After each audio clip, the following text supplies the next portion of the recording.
Hey there, this is Andy Grider. I'm the host and producer of Unique This Week. It's a production of Uniqueness is Power. You can find us online at www.uniquenessispower.com. It's a YouTube channel holding all of the videos of the great guests that we have. Folks, today we have with us Mary Maloney, who's the acronym is FATCH, but a fellow of the American College and Healthcare Executives. Through her company, Revealing Genius, she's working to disrupt a field ripe for change.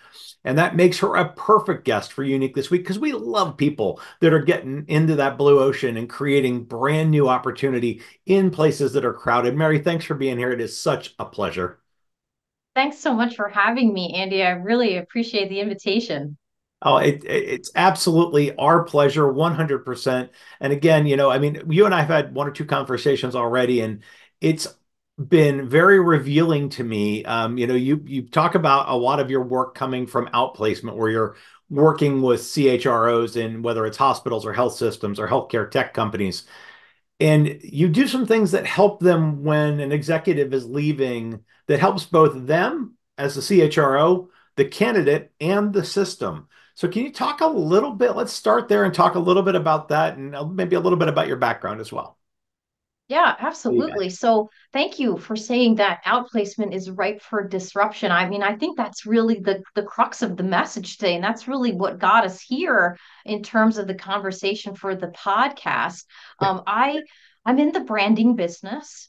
I have been my entire career. My specialty is healthcare. I've spent a lifetime in corporate branding, helping to put companies on the map that are mission driven, hospitals, health systems, as you mentioned, healthcare tech companies. And in the past, I guess a decade, I've also added to my portfolio executive personal branding. And that's where the outplacement comes in. So, as an executive is leaving an organization, planned or unplanned, I have contracts with companies that give the executive the option to go with Revealing Genius. And our approach is really different from the traditional outplacement services where you get a resume and you get into a group and it's I think at least what I'm hearing from executives is that approach has been kind of the same for quite a long time.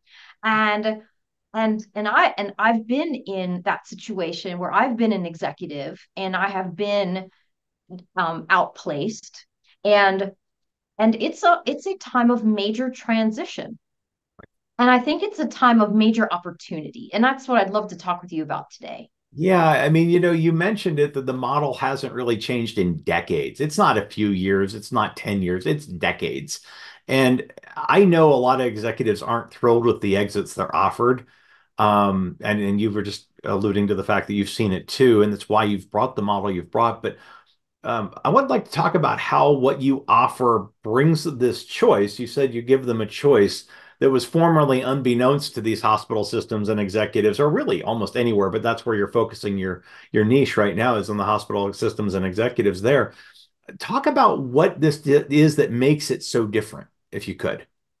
Sure. Yeah. And it's really wonderful because I've never really had a CHRO say no because my ask is very simple. I'm not looking to displace the incumbent, Right? and I'm not looking to charge any more or any less. I am looking to be part of the mix, where Revealing Genius is an option for the executive to choose. They might want to go with a traditional outplacement program, which assumes, Andy, that they're looking for another corporate job. In my model, I mean the sky's the limit. So, and I approach it from a branding perspective. And if we can agree on the definition of brand, I believe that brand is the manifestation of the human spirit. Then, then the possibilities are really endless. Could the next inflection point be another corporate job? Possibly. Could it be that they want to start a consultancy? These are very accomplished, seasoned professionals who have been there, done that, and they have a lot to offer, and they have a lot of gas left in the tank. And what I do is I help them gain clarity on what the next step looks like. And then once they have that clarity, help them to reposition, remessage, rebrand from a very strategic standpoint so that they can gracefully, deliberately, purposefully move into their future self. Wow.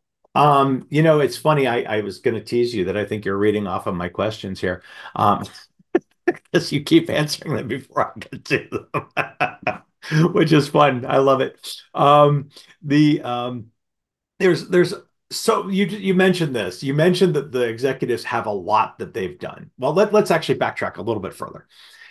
You mentioned this is non-threatening for the incumbent, and it's a model that allows them a choice and allows the sky to be the limit. I liked what you said there a lot, Mary, because this is so different in that regard. And so, talk about the reaction a little bit from executives when you kind of come at it from that angle. What are you hearing? What are they saying? What has touched them about the model and caused them to grok to this and glom in and just kind of grab hold? Yeah, I think what they like the most about it is it's the approach is giving them permission to take a giant step back and to like maybe exhale and like exhale and say, okay, I have done so much in my career. Now let's really think about at what am I best in the world? What stories do I have to share? What are the key messages that I want to project? What's going to make the most sense for me at this juncture in my career? And it might look radically different from where they were coming from. And that can be scary because having a blank page, what I've learned, Andy, can be far more scary than having something to step into. So I help them to kind of fill in the gaps in terms of what the blank page could look like use their imagination. I joke all the time, I put on the table, maybe you want to buy a Dairy Queen. And I use that, not literally, but really more figuratively. Like let's take a giant step back and think about the possibilities for you going forward. Because again, brand is the manifestation of the human spirit, and the game is about fulfillment and impact. And you and I talked about this, Andy. That Right. is the only game. There Yep. is no other game. So if you have the ability to design the next step, then why not take complete and total advantage of that? And sometimes you need a third party, or you need a helping hand, or you need someone in your corner to help, extract what that might look like and help put, some broad brushstrokes on that blank page to get you moving in the right direction. Phenomenal. So, you alluded to this, and I started to jump to the question first and backtracked. And I'm glad I did because we've just covered a lot of great ground here. Um, there's often a lot that these executives do that could be kind of tough, as you kind of mentioned, to package up. They've got a huge list of accomplishments, and to come off also not sounding salesy or not sound if they are looking for that next corporate job, they want to be conversational. They want to be able to discuss things. And as you said, a lot of times they're going to be among the best in the world at certain things. That's really hard to delineate. So how do you help them with that part? And then how does that play into the bigger goal? Great question, and it's one of my favorite things to do, Andy. So you've hit my sweet spot here. So my conviction is this, that say for example they're looking to go into another corporate job, then their tool is a resume, for example. And that resume should tell a story. I work with a lot of physicians and a lot of surgeons. I mean, they have CVs that rightfully so are 30, 40, 50, 60 pages. They're published. They've done a lot of research. And the tragedy about those all of that information, it's a lot of lists, but it doesn't capture the essence of who they are. It doesn't tell a story in 6.5 seconds or less. And what I help them do is to create an overarching theme and 3 to 5 key messages that can kind of lead the reader or their audience to learn about not only what they do, but this is most important, but why they do it. And that's what I help them uncover. Well, the why is probably one of the most important things you can uncover. The what they want to do is obviously important, but the why they want to do it is what fuels it. And once you understand that, then you really do understand a lot more about the what. Because I think, and you may, yeah, please correct me if I'm wrong, but I would have to guess that there are going to be an awful lot of people that think they want something until they understand their why, and then suddenly the what changes also. Is that about right?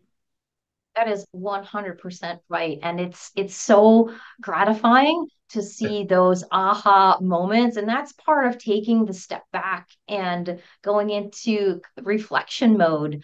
At the time of transition, that's the best time to really think about what you are the best in the world. What is your purpose? Why do you exist to serve? Where can you have the most impact? Where have you had the most impact?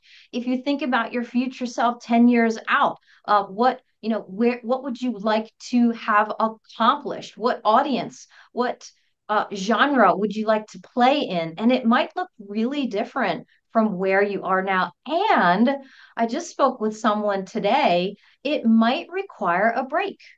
Yeah. And I think there's a lot of stigma. You and I talked about this, Andy.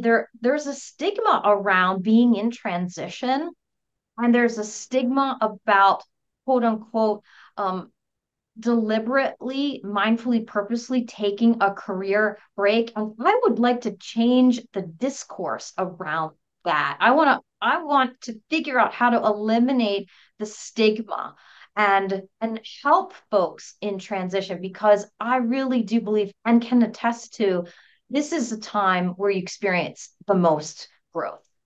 Exactly. Well, you mentioned that having that blank slate can be the most uncomfortable thing. Well, the other thing that uncomfort fuels is growth. So, when you are uncomfortable is usually when you grow the most. It's when you challenge yourself the most, and it's when you need the help the most as well. You need the at least the bumper guards on the bowling lane, right? You need something that sort of gives you some guidance and gives you some push in the right direction to get you down, to continue that bad analogy down towards the pins to be able to knock them over and get where you want to go. Get the results you're looking for. So let's talk real quick about what other types of things executives might want help with when they're making an exit or a transition or getting ready to take a break. What kind of things do you run into there? What are one or two things you could share with the audience that might sound familiar to them? Yes, a lot of it is around mindset. Is getting into the mindset that transition is good. This is a good thing. It might feel scary and uncomfortable, but transition is it's a wonderful thing. It's a huge opportunity. I spoke with a woman today. She lives in Switzerland, and she actually has on her LinkedIn profile not one but two breaks. And on the first break, she took 3 months off and she learned Mandarin. And and In she's 3 months? unapologetic In about it. 3 months? In 3 months, Wow. yes, Well, yes. And then there she took another break, oh, I would say 10, 11 years later, where she decided she wanted to volunteer. She wanted to live in Malaysia, and she volunteered to teach students in how to speak English. And what she what she discerned from being uh, so forthright about it was she found her tribe. So she finds that there's people who embrace that about her, and mhm, then there's still the folks who attach the stigma. Oh my gosh, you didn't work? You didn't work for 9 whole months? Oh my goodness. yeah. I mean, how do you do that? So again, going back to changing the conversation around that, I think taking a break is is a really, really good thing. I work with a lot of folks who are looking for board seats and they need to really reposition and message themselves to move into a paid or unpaid board seat, or maybe working for something that really pulls on their strings that's cause related or has some socialpreneurship attached to it. I've had folks who have morphed into starting their own consultancy when I mean, just a short year ago, they would have never imagined doing anything like that. But people found out they were available, and suddenly they have all these opportunities coming their way, and they want to Wow. more formalize it. But they're not quite sure where to start or how to make that a reality. So lots of different directions that folks move into. The end of the day, work is such an important part of our identity. We spend so much time talking about what we do as part of our identity that we need to become really comfortable with that and like fall in love with our future self, whatever that might look like. Wow. Yeah, there's so much value in everything. I mean, so much of what you just said there, there's so much value. And one of the other things that I find to be really impressive is you've really kind of run a gamut of who you've helped serve, whether it's, and in some cases it's been small business owners or smaller, group doctors, home health agency owners, all the way up to the PhDs and the pharma MDs and the C-suite executives, hospital thought leaders, health system leaders. There's so much there. Uh, and so I know there's going to be a lot of success stories. Is there any one or two that, and you just gave a great example, but is there any one or two other ones that stick out that are key to what you consider to be the reason you do what you do? What makes this unique for you and what makes this powerful for you? Oh my gosh, I have so many stories. I could talk to you for hours about it. So many stories, so many stories. One that sticks out is Guillermo. He highly accomplished chief executive. He worked with Procter and Gamble in their healthcare division. He retired early and he applied for a board seat, which he was highly qualified to move into that role. And when he came to me because he didn't get it. He didn't get the role.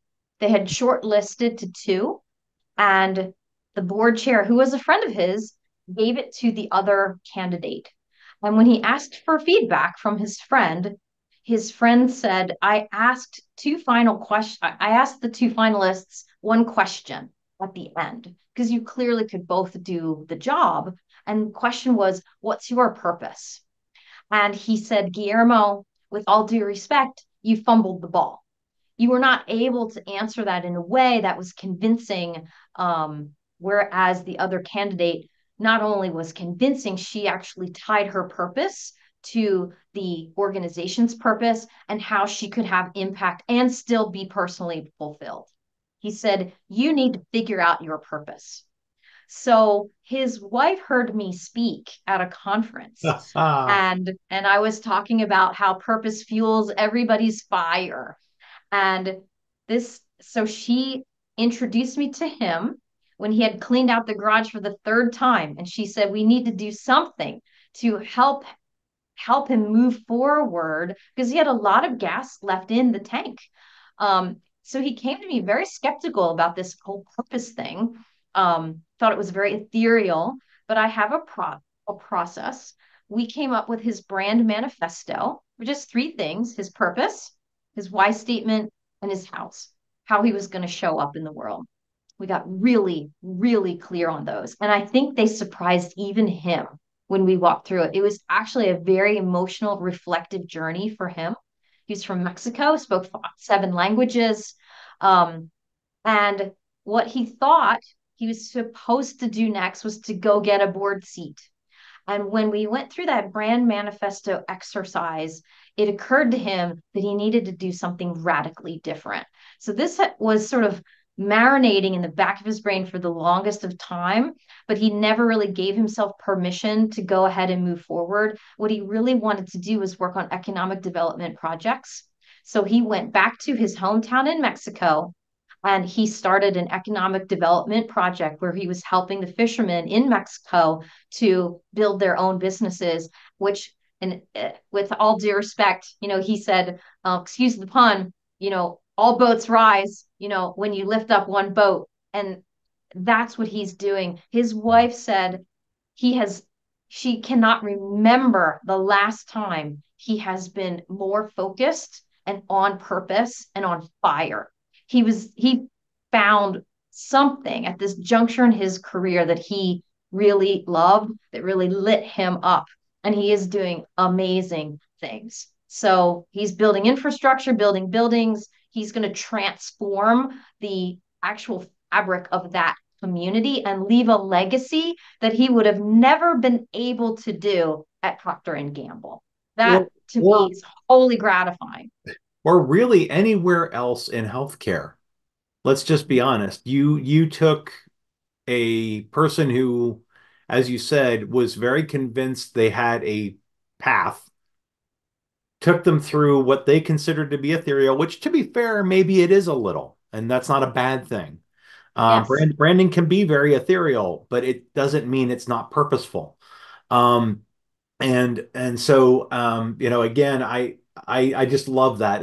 That's such a great story and such a great way to have people be able to think about the reach of what you do, because it's not just about the next job. It's not just about where this goes. It's about finding purpose. It's about finding that fuel for the fire. And when you've got the gas in the tank, you want to put it on the right fire. So it's, to me, that's just such a great summation of what makes you unique and what really brings this all back around, Mary. Is there anything else that you'd want our listeners to know about you and how you work that brings you and sets you apart from what else is out there? And then we'll get to contact info.